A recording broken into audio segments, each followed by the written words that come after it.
There's nothing you can do. It's there for everybody to see. I couldn't believe it, really, when I went over the line. I looked at the clock, and 12:58 as I crossed the line, and I was like, jeez, that's under 13 minutes. Smashes the game's record, obliterates the game record. That was one of the greatest 5,000 metres. I remember walking back after the race saying to Nick, how do we ever win these things? I was a bit disillusioned. I didn't know whether there'd be a race at a major championship that I would ever win, because I was in such good shape. We'd done everything right.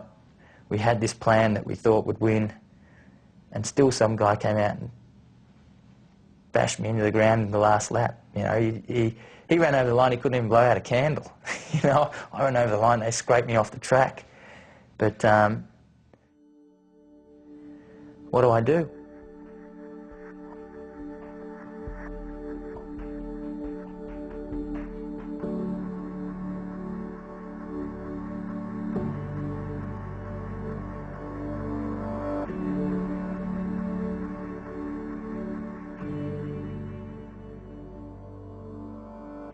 Without a doubt, Craig Mottram is the only runner from the Western world right now that has been competitive with the East Africans and can really step in there. East Africa has a depth and distance running right now which has never been seen in the world.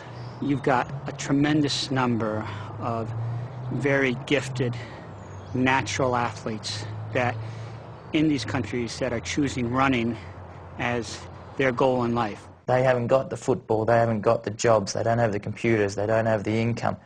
Running is just a way for them to get a little bit of income and to make a living for themselves. So when going back to Helsinki, when I said I was coming down the straight, and you have to be desperate, you do, because those guys are running to eat.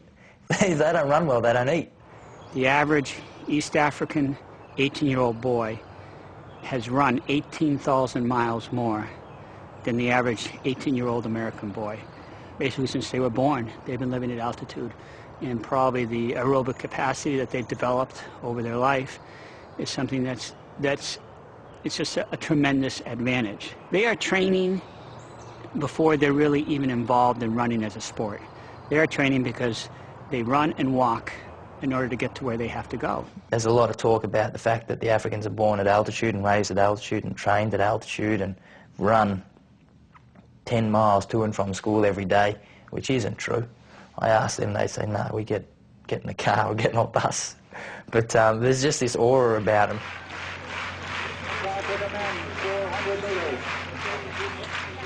A lot of people that get intimidated by them or watch it too closely or know too much about it think that you can't race against them. So the gun goes and I suppose they're already beaten. I would line up in a race to try and win it. That was what I thought the rules were. Gun goes, try and win the race. There's not many of me, and there's a hell of a lot of them. So I'm more of an anomaly than they are. They're probably standing on the start like worrying about the Big Mazungo.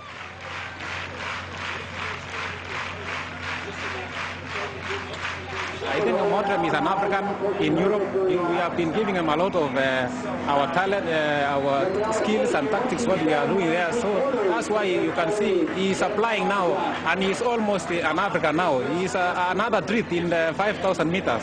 They think a lot of white men have hearts like a chicken. That's how they explain it. He has a heart like a chicken, small heart. And they say, Mazungo, you have a heart like a lion. He's really a big Mazungo, and he's also a treat Mazungo. Which one? A treat Mazungo. He's threatening Africans nowadays.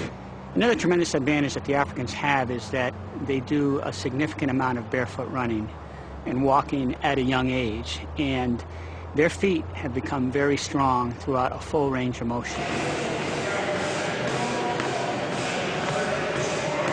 We're going into the Nike lab today to get my foot moulded and to get some custom-made spikes and shoes, which I think for me a mental advantage over a lot of the other athletes that I'm competing against, because at the level that we train and race, I think the major difference is the way mentally you approach it. And if they see me on the start line with a pair of shoes that they haven't got, that look good and look fast, then they might think, shit, you know, maybe he knows something that we don't. And the guys here have said that they reckon they might be able to shave half a second off, you know, a lap or something like that through a bit of technology that they've thought up. So I'm willing to give it a go if it's going to help. You don't have to look any further than what we've been seeing with how the Africans have been running, and knowing that for the first 14 to 15 years of their lives, they don't wear shoes at all. We run on modern hard surfaces. We don't have access to very compliant, sand, grass, and things like our ancestors did. Someone who hasn't worn shoes, their feet are just stronger. They're also wider. They looks like their feet have been in the weight room. So we developed a shoe that allows your feet to behave as if they had no shoes on at all. I always say, I hope that our shoes give this much, but I have to give most of the credit, I think, to the athletes and their training and their hard work.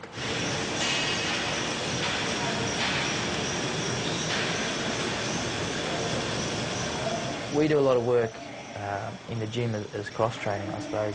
There's only so much running that you can do. So there's other areas, your core and your midsection and stuff, that needs to be strong.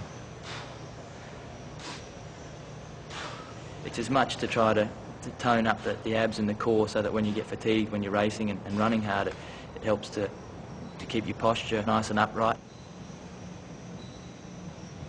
When you got 50 to go or 100 to go, and you've got to really push towards the finish line, then you've got to rely on that sort of midsection. If you leave that area of your body behind, then it's going to let you down.